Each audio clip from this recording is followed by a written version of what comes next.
उत्तरकाशी में टनल में फंसे 41 मजदूरों को निकालने का काम जारी है। सरकार और बाकी एजेंसियां भी उसके प्रयास में लगी हुई है, लेकिन बात कहीं ना कहीं आके अटक जाती है। बात कहाँ अटकती है, ये समझाने के लिए हमारे साथ हमारे सहयोगी सुशील बहुगुणा है। आप इनको जानते होंगे, ये इस इलाके को पूरे अच्छी तरह से जानते हैं, वहीं के रहने वाले हैं और इस तरह के जो जियोलॉजिकल स्ट्रक्चर्स है उन पर इनकी अच्छी खासी पकड़ है। तो यही एक्सप्लेन करेंगे आज, मुझे और दर्शकों को भी बताएंगे कि क्या वजह है कि लगता है कि आज होने वाला कुछ घंटे में हो जाएगा, कल हो जाएगा, लेकिन बात कहाँ पे अटक रही है सुशील?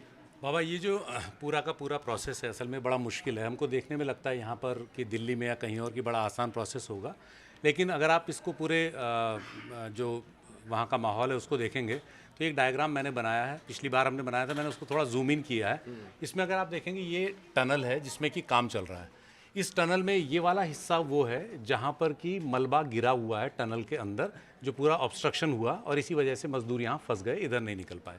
अब इन मजदूरों तक पहुंचने के लिए हमें इस मलबे को हटाना था, वो हम हटा नहीं पाए क्योंकि जैसे ही हम मलबा हटाते ऊपर से मलबा और गिर जा रहा था। तो अब मलबे को हटाना रास्ता नहीं था, तो ये हुआ कि माइक्रो टनलिंग की जाए, यानी इस मलबे के अंदर से होकर एक पतली सी टनल बनाई जाए, जिसके लिए हमने 900 mm पहले और फिर 800 mm के जो पाइप हैं वो मंगाए। इसके लिए आपने विदेश से भी मशीनें मंगाई है? विदेश बाकी जगह मंगाई, लेकिन हमारे यहाँ भी मशीनें काफ़ी थी, वो तो सारा इंतज़ाम कर दिया गया ताकि कुछ कमी न रहे। लेकिन हमारे पास भी उसके लिए मशीन्स काफ़ी, क्योंकि हमारे यहाँ काफ़ी काम इस पर होता है। तो जब ये हमने माइक्रो टनलिंग करनी शुरू की तो ये मान के चलिए ये 800 mm का पाइप है। 800 mm का मतलब होता है 3 फीट भी पूरा नहीं है। ये पाइप अगर आप इसके अंदर काम करेंगे तो इसके अंदर आपको लोगों को भेजना पड़ेगा या मशीन भेजनी पड़ेगी। आप जब इसमें मशीन भेज रहे हैं तो उसमें आप सोचिए कि सिर्फ इतना सा हिस्सा है, उसमें एक आदमी जा रहा है और वो काम कर रहा है, और या फिर मशीन उसमें डाली जा रही है। तो सबसे पहले मैं आपको बताऊंगा कि वो मशीन जिसको हम बोलते हैं ऑगर मशीन, वो क्या है। उस मशीन को अगर आप देखेंगे तो वो मशीन एक तरह से ड्रिल मशीन, आपने देखा होगा, बिल्कुल ड्रिल मशीन की तरह होती है। ये है वो मशीन। आप ये समझ सकते हैं कि मशीन का अगला सिरा इस तरह का होता है, घूमता है, घूमते हुए जाता है, आगे ड्रिल करता है और पीछे मलबे को ये पीछे खींचता जाता है, जैसे कि आपके नॉर्मल ड्रिल मशीन में होता है। इसको ऑगर मशीन बोलते हैं। नया नाम है इसलिए ऑगर मशीन लग रहा था, क्या बड़ी चीज़ है, लेकिन यही ऑगर मशीन है। पीछे इसके एक बड़ी मशीन होती है जो इसको घुमाती है। तो इसकी ये ब्लेड्स टूट रही थी बार बार। तो ब्लेड्स, सबसे बड़ा सवाल ये यहाँ पे ये है कि ब्लेड्स क्यों टूट रही थी? क्या हमें इसका अंदाज़ा नहीं था? ब्लेड इसलिए टूट रही है बाबा कि इस मलबे के अंदर सिर्फ रॉक या लूज सॉयल नहीं है, इस मलबे के अंदर कुछ मेटेलिक चीज़ें भी पड़ी हुई हैं, जैसे रॉड्स वगैरह पड़ी हुई तो हैं। रॉड्स कहाँ से आ रहे हैं? रॉड्स मैं आपको बताता हूँ कि यहाँ आप जैसे ही कर रहे थे तो अगर आप रॉक में ड्रिल कर रहे हैं ठीक है, लेकिन अचानक मेटल आएगा तो मेटल के लिए अगर वो नहीं बनाया ब्लेड तो टूट जाएगा या वो मेल फंक्शन करेगा।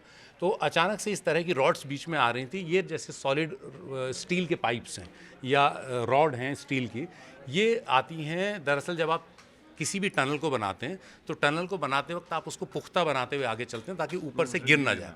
तो उसके लिए आप कई सारे प्रोसेसेस यूज़ करते हैं। जैसे एक प्रोसेस होता है फोर पोलिंग।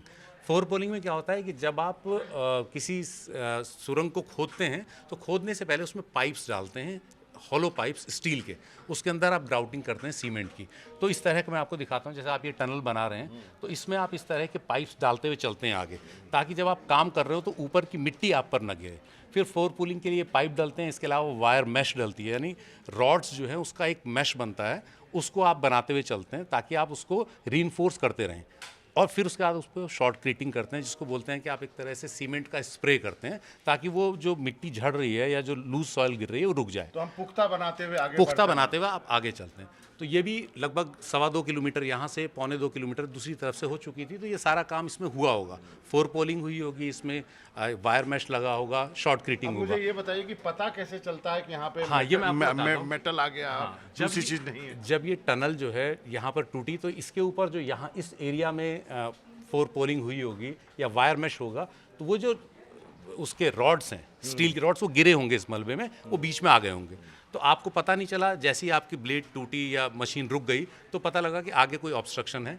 फिर आपने पहले किसी को अंदर भेजा, पता लगा क्या रॉड है, तो अब आपने रॉड को काटा वेल्डिंग से। तो अब क्या हुआ है कि आज इसको एक तरह से जैसे एक्सरे करते हैं उसी तरीके से आप ज़मीन के अंदर भी देख सकते हैं। इसके बहुत सारे तरीके हैं, जिसमें एक तरीका जैसे बोलते हैं ग्राउंड पेनिट्रेटिंग रडार, हम उसको बोलते हैं GPR। ग्राउंड पेनिट्रेटिंग रडार में क्या होता है कि आप एक ट्रांसमीटर से, एक मशीन होती है, ट्रांसमीटर से मिट्टी के अंदर सिग्नल्स भेजते हैं, रेडियो वेव्स भेजते हैं, और मिट्टी के अंदर क्या क्या चीज़ है, वहाँ पर रॉक है कोई सॉलिड, या वहाँ पे सॉयल है, या वहाँ पर कोई मेटल है, या अंदर स्नो है, या पानी है, वो पता लग जाता है उससे वो किस तरह से वहाँ से रिफ्लेक्शन आ रहा है वेव्स का। तो आज ये पता लगा, तो उन्हें पता लगा है कि यहाँ अभी कुछ बीच में रॉड्स हैं स्टील की, यानी कुछ बीच में मेटल है। तो अब उस मेटल को जब वो काटेंगे तब वो आगे बढ़ेंगे। अब हो क्या रहा है कि जब वो इस मशीन को अंदर भेजते हैं, तो जब जैसे ही ये पता लगता है कि आगे अब कोई रॉड आ गई है, तो पूरी मशीन आपको बाहर निकालनी पड़ती है। इसका मतलब उसका जो टिप जो टूट जाता है, हाँ, उसको टूट रहा है, या या फिर उसको बदलने के लिए आप पूरा मशीन बाहर निकालते एक तो हैं। मशीन आप बाहर निकालते हैं, दूसरा क्या करते हैं, फिर आदमी को अंदर भेजते हैं ताकि वो अंदर जा करके और इसको काटे। जैसे वेल्डिंग के लिए जो आप जाते हैं, तो वेल्डिंग से आप काटते भी हैं, जोड़ते भी हैं। तो जब आप इसको काटने के लिए एक आदमी को अंदर डालेंगे, तो ये हो रहा है कि समय क्यों लग रहा है, तो बहुत ज़्यादा जल्दी हो जाना चाहिए, कोई बड़ा काम नहीं है। दिक्कत ये है कि ये जो आप ट्यूब आप देखेंगे, ये 3 फीट की भी नहीं है, 800 mm की है। आप अगर एक आदमी को देखेंगे, लगभग 2 फीट का तो उसका एक शरीर चौड़ाई में अगर आप देखेंगे, और उसको काम करने के लिए कितना स्पेस मिलेगा, ज़रा सा स्पेस मिलता है। उसमें आप जब इनको अंदर भेज रहे हैं, तो अंदर भेजने के लिए आपने एक स्ट्रेचर बनाए हुए हैं जिसमें व्हील्स लगे हुए हैं। वैसे पैदल क्रॉल करके भी जा सकता है, लेकिन व्हील्स से थोड़ा आप जल्दी भी जा सकते हैं। तो आप आदमी को अंदर भेज रहे हैं, आदमी अंदर जा रहा है, तो वो अपने साथ वेल्डिंग के लिए जो सिलेंडर है वो लेके जाएगा, वो सिलेंडर भी बड़ा होता है, मशीन लेके जाएगा। अब जब आप यहाँ पर वेल्डिंग करेंगे, तो बहुत फ्यूम्स निकलते हैं जो बहुत ही कम हो जाएगी, हाँ, हैजार्डस फ्यूम्स होते हैं, बहुत ज़्यादा खतरनाक है वहाँ काम करना। तो हमारे कुछ ऐसे ब्रेव हार्ट्स हैं जो यहाँ काम कर रहे हैं, उनकी बड़ी तारीफ़ की जानी चाहिए। वो जब यहाँ जा रहे हैं तो साथ में ऑक्सीजन पहन के जा रहे हैं, क्योंकि वहाँ पर काम नहीं कर पाएंगे। ये पूरी ट्यूब है एक पतली सी, जिसमें आदमी हाथ भी बड़ी मुश्किल से हिला सकता है। वहाँ अगर ये काम करेंगे तो उन्हें ऑक्सीजन लेके जाना पड़ रहा है, तो ऑक्सीजन का सिलेंडर उनके साथ में है। इसके अलावा जो है आप वेल्डिंग के लिए जो सिलेंडर है वो उनके पास होता है, मशीन्स उनके पास होती हैं। तो इसीलिए टाइम लग रहा है कि वो अंदर जा रहे हैं, काट रहे हैं, बड़ी मुश्किल से काम कर रहे हैं। सपोर्ट में एक पीछे 1-2 लोग और हैं, फिर वो काम करके फिर वो वापस आ रहे हैं। फिर उसके बाद मशीन को दोबारा, अगर मशीन को अंदर डाल रहे हैं, फिर ड्रिल शुरू हो रहा है। ड्रिल शुरू होने के बाद फिर अचानक फिर अगर बीच में कुछ आता है, तो फिर वो पूरा प्रोसेस वापस करना पड़ रहा है। इस पूरे प्रोसेस में 2-3 बार मशीन की ब्लेड्स भी टूटी हैं, ये हमको पता लगा। जब मशीन की ब्लेड्स टूटी हैं, तो उसको फिर नए सिरे से इंस्टॉल करना, वो सारा का सारा काम समय ले रहा है। और इसमें कोई जल्दबाजी इसलिए नहीं की जा रही है कि जब भी कोई मशीन काम करती है तो उसके साथ वाइब्रेशन भी होते हैं। ये पूरा शेयर जोन का हिस्सा है, यानी वाइब्रेशन से ये एक्टिवेट हो सकता है। तो आप हमारे दर्शकों को बताइए कि आपको क्या डर है, यदि वाइब्रेट होगा तो क्या और मलबा गिर सकता है? देखिए, ऐसा डर तो हमेशा बना रहता है, क्योंकि अगर ये मलबा यहाँ गिरा तो हो सकता है इसके आगे का हिस्सा भी कमज़ोर हो। तो इसीलिए बहुत सावधानी से चल रहे हैं कि यहाँ आगे वाले हिस्से से भी कुछ न टूटे। और अब बहुत कम, मेरे ख्याल से 8-10 मीटर बचा होगा, लेकिन उसके बीच में कुछ मेटल के रॉड्स हैं। उनको काटने के बाद अगर और रॉड्स नहीं आए तो काम हो जाएगा, लेकिन हमें नहीं पता। जो अभी मेरे को जानकारी मिली है, हमको जानकारी मिली है, जो आज उन्होंने स्कैन किया आगे की मिट्टी का, उसमें कुछ मेटल की रॉड्स हैं। वो मेटल की रॉड्स जो हैं वो निकाल देंगे तो बहुत मुश्किल काम नहीं है। मेटल के रॉड फिर काटने के लिए आदमी को भेजना पड़ेगा, आदमी को भेजेंगे, फिर वही प्रोसेस होगा कि पूरी मशीन बाहर निकाला, ब्लेड बाहर निकाले, फिर उसके बाद आदमी अंदर भेजा, फिर वो वहाँ पर जा कर के उस रॉड को काटेगा। वो अपने आप में थोड़ा डिफ़िकल्ट काम है। फिर वो बाहर आएगा, और ये हमारे दिमाग में अगर हम सोचें कि तस्वीर बनाएं कि कैसी है, तो आप सोच लीजिए एक बहुत ही पतली रॉड है, 3 फीट की भी नहीं है, जो 50-55 मीटर चौड़ी है, और थोड़ा बाहर इधर भी अगर आप 10 मीटर, तो 65-70 मीटर लंबी रॉड, जिसमें कि आपके पास ओपनिंग सिर्फ 3 फीट की भी नहीं है, तो उसमें अंदर जाकर के काम करना कितना मुश्किल होगा। और ये रॉड जो आपने फूड पाइप के लिए डाली है वो काम कर रही है? ये तो रॉड है, तो सिंपल, क्योंकि 6 इंच का रॉड था, तो ये 6 इंच मोटाई का, तो शुरू में डाल दिया गया। इसी से उनको फूड के पैकेट, पानी या दूसरी सारी चीज़ें मुहैया कराई गई। तो इसी वजह से यहाँ पर इनको सपोर्ट मिला हुआ है, इनका हौसले भी बुलंद है। और आगे, यहाँ से आगे आप देखेंगे तो 2 किलोमीटर तक चहलकदमी वो कर सकते हैं। और 2 किलोमीटर में पिछले कुछ दिनों में लगातार ये बात हो रही है कि क्या वहाँ पानी है, तो पीने के लिए इनको साफ़ पानी यहाँ दिया जा रहा है। अंदर पानी का एक सोर्स भी है जो अंदर से होकर जा रहा है, तो उनको पानी की वहाँ कमी नहीं है। हालांकि उस पानी को पीना नहीं चाहिए, क्योंकि उसमें हैवी मेटल और वो सब हो सकता है, लेकिन इनके पास पानी है।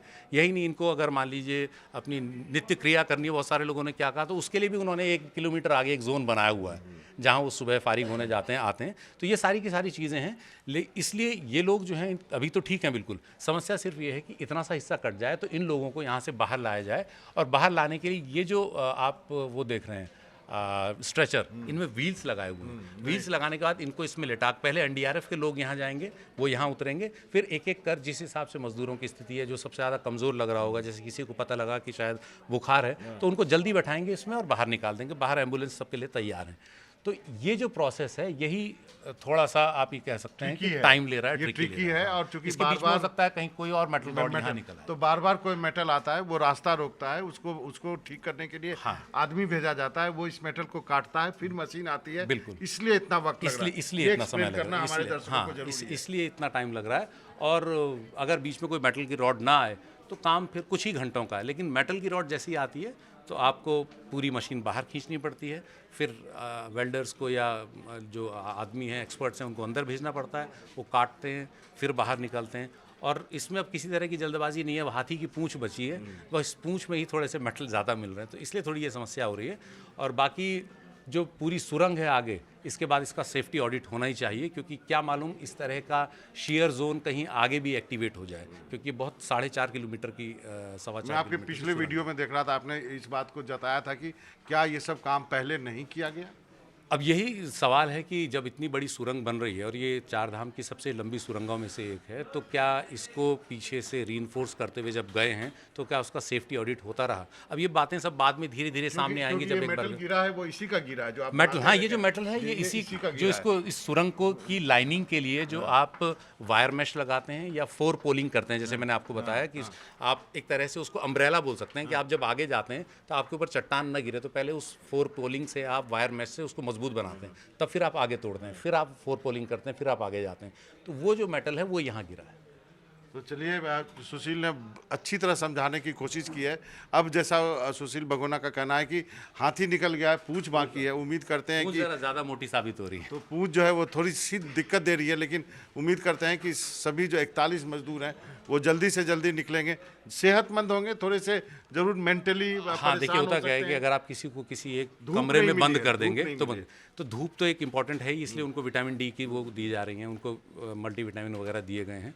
लेकिन आप बड़े दिनों तक एक बंद जगह पर बंद हैं और आपको ये पता नहीं लग रहा कि आप बाहर निकलेंगे या नहीं, और निकलेंगे तो कब, तो वो बेचैनी जो है वो अंदर होती है। तो इसके लिए काफ़ी मेरे ख्याल से साइकोलॉजिस्ट जो है, साइकेट्रिस्ट, उन लोगों से भी बात कराई है, जो वल्नरेबल लोग हैं इस तरह के।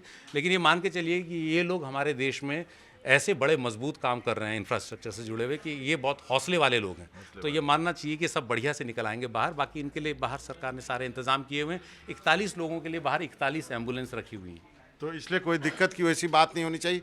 केवल हम उस पल का इंतजार कर रहे हैं जब ये टनल खुल जाएगी और जब एनडीआरएफ के लोग यहाँ पहुँच जाएंगे और इन सभी एक एक करके मजदूरों को इसी तरह के स्ट्रेचर में बाहर निकाला जाएगा। इसमें सिर्फ एक चिंता की बात जो मुझे लगती है, पूरे जितना भी बड़ा इंफ्रास्ट्रक्चर का काम हिमालयी इलाके में चल रहा है, हिमालय बहुत ही, हमने जैसे पहले भी कई बार कहा, बहुत ही कमज़ोर पहाड़ है, नया पहाड़ है, दुनिया का सबसे युवा पहाड़ है, अभी ये बन ही रहा है और इसके नीचे टेक्टोनिक एक्टिविटी लगातार हो रही है। तो टेक्टोनिक एक्टिविटी का मतलब है कि नीचे ज़मीन में लगातार हलचल है। अगर ज़मीन में हलचल है और जिस ज़मीन में हलचल है उसमें आप सड़क बना रहे हैं या बड़ा टनलिंग कर रहे हैं, तो आपको बहुत ही रीइंफोर्स करते हुए आगे बढ़ना पड़ेगा। आपको पहले स्टेबिलाइज करनी पड़ेगा लैंड को, फिर आपको आगे बढ़ना पड़ेगा। समस्या और जो बड़ी शिकायत आती है वो ये आती है कि हम बनाते तो हमारा बड़ी बड़ी मशीन, हम बड़ी तेज़ी से बनाते हैं चीज़ों को, लेकिन हम उसको रीइंफोर्स करते हुए आगे बढ़ते हैं या नहीं, हम उसको लैंड को स्टेबिलाइज करते हुए आगे बढ़ते हैं या नहीं, उस पर डिपेंड करेगा कि वो कितना लंबा चलेगा आपका वो प्रोजेक्ट। तो यही बड़ा सवाल है जिसको मुझे लगता है कि एक्सपर्ट, निश्चित रूप से एक्सपर्ट्स ध्यान दे रहे हैं। ये एक महत्वपूर्ण बात है कि आप जो रोड जो प्लेन में देखते हैं, जो सड़कें बनाई जाती हैं, वो अलग है, यहाँ पहाड़ों में टनल खोदना अलग है। यहाँ पे बहुत ही सावधानी लेकिन से दोनों उतने संवेदनशील, आप सड़क भी बनाते हैं तो आप सड़क बनाते हैं, उस मलबे को किस तरह से ट्रीट करते हैं, आप जो नीचे जिस सड़क पे गाड़ियाँ चलनी हैं उसको कैसे स्टेबिलाइज करते हैं, उस मलबे को सीधे नदी में डाल देते हैं या उस मलबे के लिए कोई डंपिंग जोन और वहाँ प्रॉपर तरीके से उसको डंप करते हैं। तो ये पूरे बड़े सवाल हैं जो कई तरह के इस पूरी परियोजना में है, लेकिन अभी वो बड़े सवालों पर बाद में लगातार बात होगी। पहले ये लोग निकल जाएँ, उसके बाद इसका सेफ्टी ऑडिट हो और तब ईमानदारी से पता लगे कि हुआ क्या था। जरूर। तो सुशील बहुगुणा, आपका बहुत बहुत शुक्रिया। तो बहुगुणा के लिए ना ये बहुत दिल के करीब का इशू है, इसलिए इतने पैशन से वो हमें समझाते हैं, न्यूज़ रूम में भी समझाते हैं और आज दर्शकों को भी समझा रहे हैं। और हम उम्मीद करते हैं कि ये सभी 41 मजदूर जो हैं वो जल्द से जल्द बाहर सुरक्षित, सकुशल बाहर निकल आएंगे। आप लोग का बहुत बहुत शुक्रिया।